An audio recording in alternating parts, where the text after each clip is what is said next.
Assalamualaikum warahmatullahi wabarakatuh. Halo teman-teman semua. Saya Hilma Suliari Sibuan. Pada pertemuan kali ini akan membawakan sebuah materi terkait teori kinetik gas. Nah, materi kali ini merupakan materi fisika kelas 11 semester 2. Adapun kompetensi dasar yang akan dicapai, yaitu menjelaskan teori kinetik gas dan karakteristik gas pada ruang tertutup, lalu menyajikan karya yang berkaitan dengan teori kinetik gas dan makna fisisnya. Nah, di sini tersedia peta konsep yang nantinya akan kita bahas secara mendalam. Nah, di sini saya akan menjelaskan beberapa dari peta konsep ini.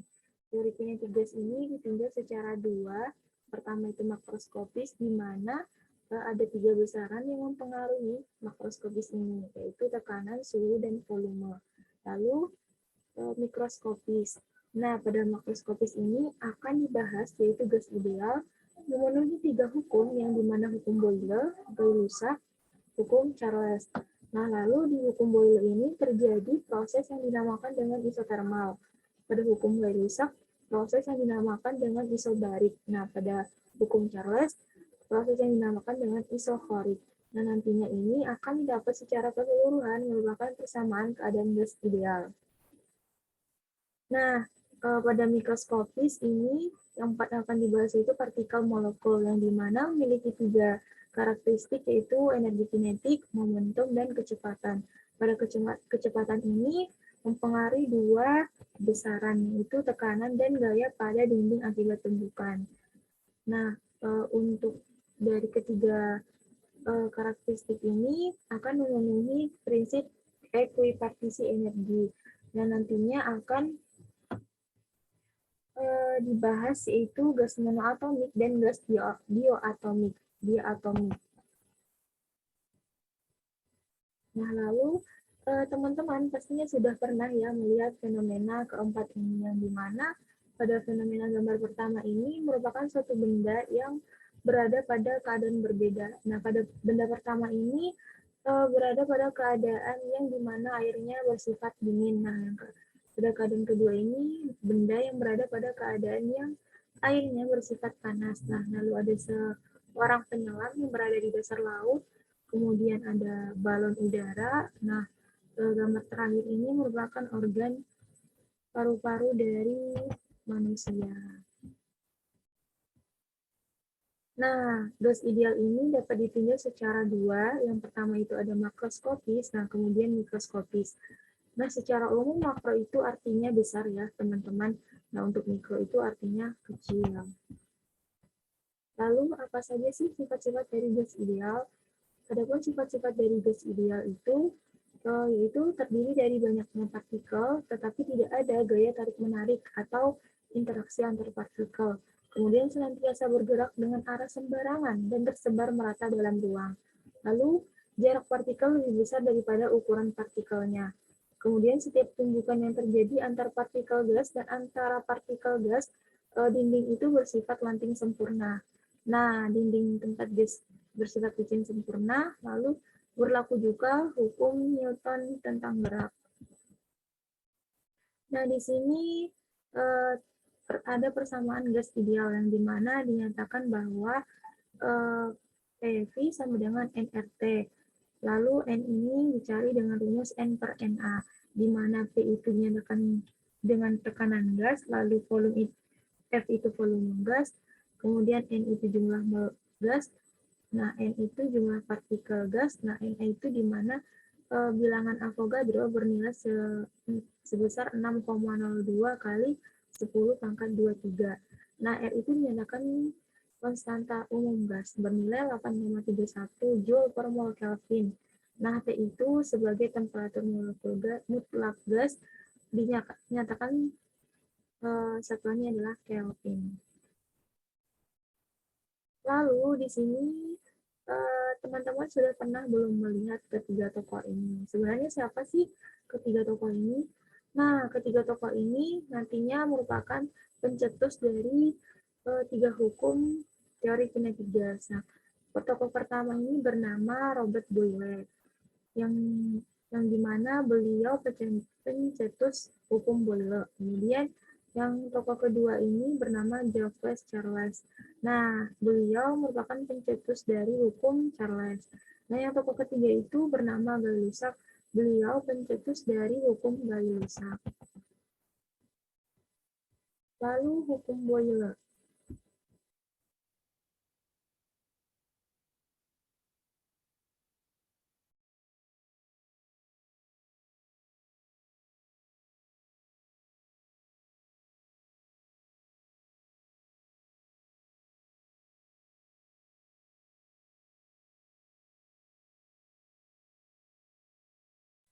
Nah, hukum-hukum dari gas ideal itu ada tiga. Yang tadi pertama itu hukum Boyle, kemudian hukum Charles, lalu hukum Gay-Lussac. Nah, yang akan kita bahas yaitu pertama hukum Boyle. Pada hukum Boyle ini terjadi proses yang dinamakan yaitu proses isotermal. Bunyi dari hukum Boyle, apabila suhu gas yang ada di dalam ruang tertutup dijaga konstan, maka tekanan gas berbanding terbalik dengan volumenya. Nah, terlihat ya gambar di samping ini. Pada gambar A itu dinyatakan bahwa suatu gas yang bernilai tekanannya tinggi, kemudian volumenya rendah. Nah, untuk gambar ketiga ini di mana gas yang berada di dalam tabung, di mana dinyatakan tekanannya itu rendah, lalu volumenya tinggi.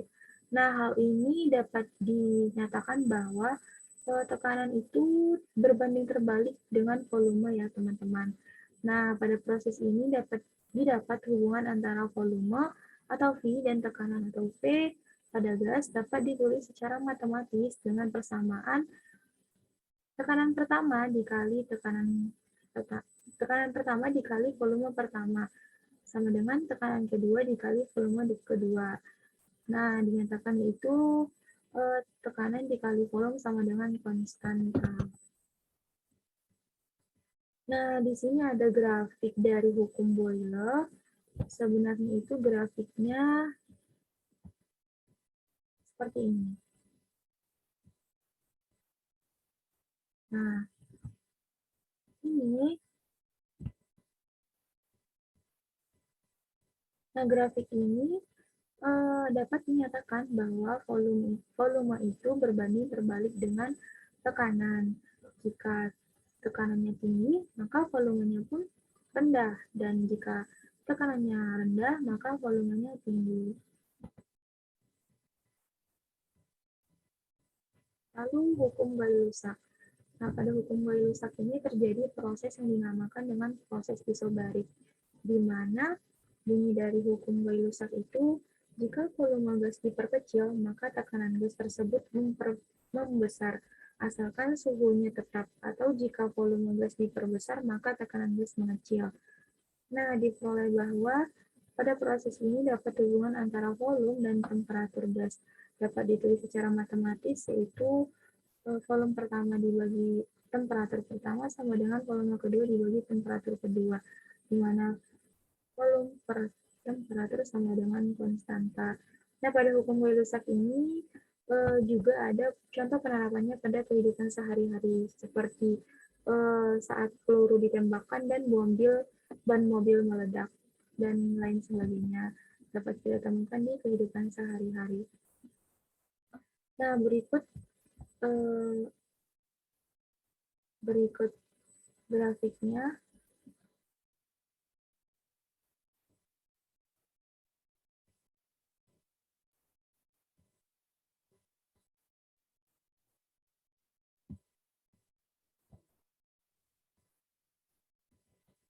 Nah, kalau ini grafiknya itu begini ya teman-teman, dimana hubungan dari volume dan temperatur itu berbanding lurus. Jadi teman-teman, jika volumenya tinggi, maka temperatur pun ikut meningkat. Dan jika volumenya rendah, maka temperatur menurun. Nah, di sini ada persamaan keadaan gas ideal, di mana apabila dalam suatu percobaan variabel gas tidak ada yang dibuat konstan atau tetap, maka dapat dituliskan secara matematis, yaitu Tekanan pertama dikali volume pertama dibagi temperatur pertama sama dengan tekanan kedua dikali volume kedua per temperatur kedua. Maka tekanan dikali volume per temperatur sama dengan konstan.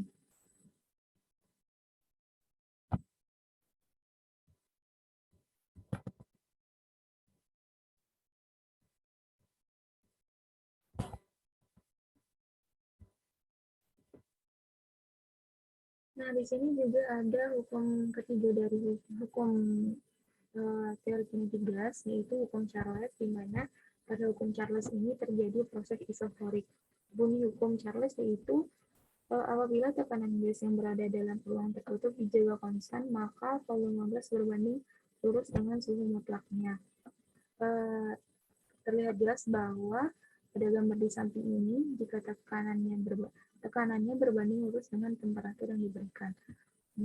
Diperoleh bahwa persamaan matematisnya tekanan pertama dibagi temperatur pertama sama dengan tekanan kedua dibagi temperatur kedua, yaitu tekanan per temperatur sama dengan konstanta.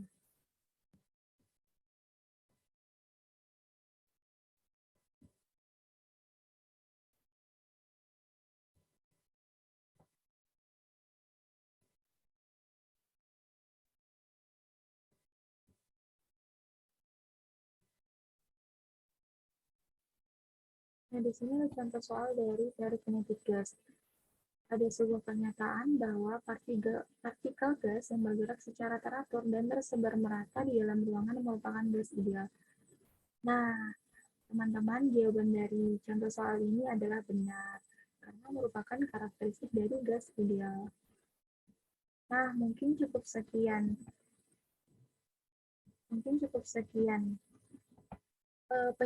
Penjelasan yang dapat saya berikan. Kurang lebihnya mohon maaf. Apabila ada salah kata, saya mohon maaf.